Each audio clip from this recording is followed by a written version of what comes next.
Salut la gang, aujourd'hui je vais regarder avec vous le module des runes dans Presidius. On va regarder pourquoi j'ai intégré les runes et de quelle façon que ça a été choisi et implanté. Donc les runes, c'est une des choses que j'ai intégrées en dernier. Ça fait pas si longtemps que ça que j'ai des runes dans le jeu. C'était pour pallier une espèce de... Je trouvais qu'il y avait un manque au niveau d'une certaine couleur de orbs dans nos mains, qui est la orbs bleue. La orbs bleue, par défaut, dans le jeu, c'est une orbs qui est défensive, donc elle sert surtout au combat, mais c'est une orbs aussi qui sert à augmenter notre déplacement aussi. Sauf que ça pouvait arriver qu'un joueur investisse quand même dans les orbs bleues, qui achète des cartes bleues, c'est des belles cartes, mais on se retrouvait avec des fois un petit peu trop de orbs de cette couleur-là. Puis il manquait, je te dirais, une autre interaction possible avec cette couleur-là. C'est là que je suis venu avec l'idée, bon, ben avec des orbs défensives, on pourrait dire qu'on active des runes, justement, pour éventuellement venir à bout d'avoir des pouvoirs attitrés à ça. Donc, la première affaire que j'ai fait, c'est de choisir les couleurs de runes qu'on a réactivées. Fait que j'en ai choisi 4 au départ. Puis de les intégrer dans chaque zone du jeu. Donc, dans mon jeu, moi, j'ai 12 zones. Fait que c'était facile de faire 4 couleurs, donc 3 chaque. Fait que je suis parti avec le principe d'avoir des espèces de roches de runes comme ça, puis que de l'autre côté du jeton, il y a une couleur. Comme ça, c'est la bleue, j'aurais la rouge. Ici, j'ai les vertes ici et les jaunes comme ça. Oh, avec l'éclairage, moins évident. Fait que je voulais que quand le joueur arrive dans une zone, justement, qu'il y ait peut-être une action supplémentaire avec les bleus. Pas juste dire je peux me redéplacer, puis des fois, tu n'as pas besoin de te déplacer, puis tu n'as pas à combattre, mais tu as des mains de cartes bleues. T'sais. Fait qu'il fallait que je trouve quelque chose avec ça, sans nécessairement faire une fusion pour dire ben, je prends 3 orbs bleus puis je fais une frime avec, là, qui existe dans le jeu. Fait qu'au début de partie, on va placer une orbs dans chaque zone face cachée. Puis c'est maintenant une action, ça, de dire ok, ben je vais activer une rune. Donc je vais jouer une orbs bleue et je vais retourner face visible une rune. Ce qui fait que si durant la partie, on trouve les 3 runes de la même couleur, on va activer sa capacité spéciale. C'est là que ça devenait intéressant de dire, OK, on a quelque chose autour de ça. Puis, il ne fallait pas que ça devienne comme copier les orbs qu'on peut acheter, ni copier nécessairement non plus les pouvoirs des joueurs, ni copier les cartes quêtes qu'on a vues dans une autre vidéo. Fait que qu'est-ce que je pouvais faire avec ça? C'est-à-dire, OK, ben ça va être une capacité de groupe.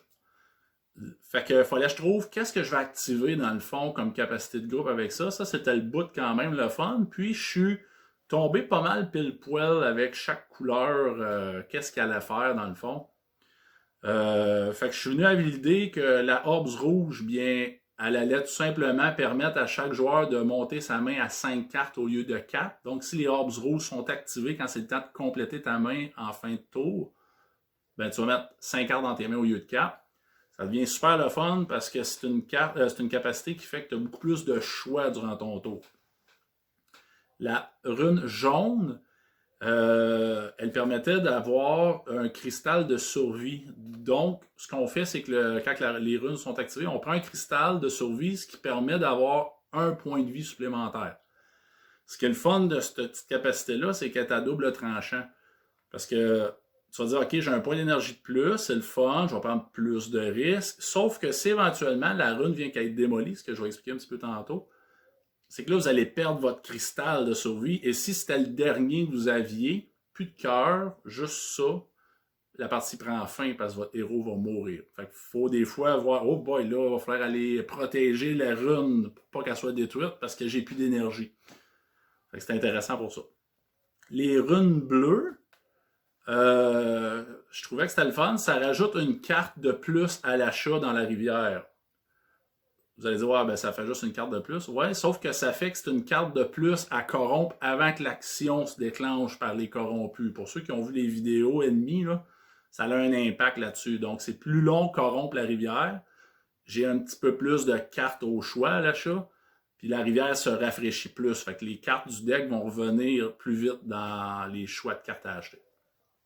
Et la Orbs verte, qui est une carte, qui n'est pas de carte, mais qui est une orbe super intéressante, c'est que quand elle est activée, pour ceux qui ont vu mon plateau météo, je l'ai-tu proche? Je crois que oui, ici.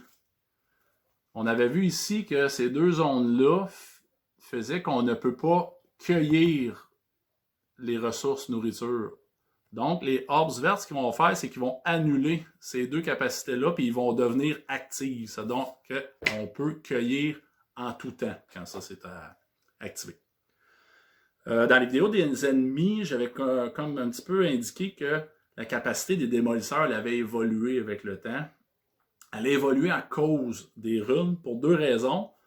C'est qu'en intégrant les runes, c'est devenu aussi une condition de défaite de la partie. Donc, je trouvais que le Prestigious, c'était une bonne idée, mais je me suis dit, c'est quoi qui pourrait faire aussi qu'il faudrait focusser un petit peu pour protéger les runes?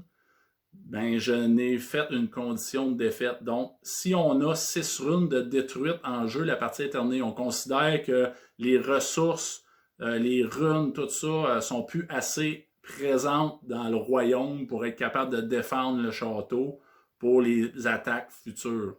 Donc, on revient avec le principe du démolisseur. Le démolisseur, on a compris qu'il détruit des murs lorsqu'il est en jeu puis qu'il fait son action. Si le démolisseur il est dans une zone qui n'a pas de mur, il faisait juste avancer dans le temps parce qu'il n'y avait rien à détruire. À cette heure, on va regarder s'il n'y a pas de mur, s'il y a une rune à détruire. Fait que le démolisseur, ça devient une deuxième cible pour lui. Donc, si on arrivait dans une zone où on avait des runes d'activer puis que le pouvoir était activé, et qu'on voit qu'il y a un démolisseur qui est dans une situation où il pourrait détruire notre rune, ben là, on vient de donner un nouveau choix aux joueurs. On avait le choix d'aller le tuer pour empêcher que ça arrive, mais à cette heure, on a le choix de construire un mur devant. Pas juste pour empêcher son groupe d'avancer, mais tout simplement pour protéger la rune, parce qu'il ne peut pas détruire les deux en même temps. Donc, la ressource pierre et bois devient encore plus intéressante parce qu'on vient de créer une nouvelle synergie autour du démolisseur, autour de ces deux ressources-là. Fait que les runes, comme je dis, ça a été placé à vraiment toute fin pour pallier un petit manque d'interaction avec les orbs bleus. Et c'est quand même difficile de toutes les activer ou de les garder activées. Fait que des fois, c'est une capacité que vous allez avoir en cours de partie, mais vous allez perdre plus tard. Mais pour le temps que vous allez l'avoir, ça peut être super intéressant de les conserver. Et ça devient aussi une nouvelle chose qu'il faut protéger dans le jeu. Pas aussi compliqué à protéger, je dirais, que le Prestigious, mais quand même que c'est une situation où il faut vraiment prendre en compte chaque place du jeu pour pas qu'on vienne avec une situation de danger que notre 6e rune serait détruite.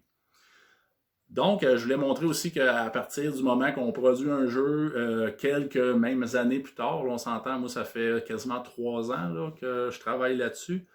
Tu vois, j'arrive déjà en 3e année de production et je me rends compte que ça, c'était un besoin et je l'ai implanté justement pour aller pallier, comme je disais dans les vidéos avant, moi j'ai la capacité de voir ce qui manque plus que ce qu'il faut que j'enlève, mais ça c'est un exemple. Ça me tracassait beaucoup, ça, ce petit trou-là dans les actions. Et je suis venu combler ce trou-là par une petite action très simple, dans le fond. C'est assez simple. Tu arrives, jaune bleu vers la rune, c'est tout. Mais qui devient une autre stratégie de jeu par rapport à ça. Donc, ça fait le tour des runes. Je vais regarder pour quel autre module je vais parler la prochaine fois. Probablement les bâtiments ou les power-ups. Les super power-ups que tout le monde veut toujours dans chaque jeu. C'est rendu difficile de faire un jeu sans que chaque bonhomme ait sa capacité à lui. Fait que je pense qu'on va aller vers là la prochaine fois. Bonne soirée!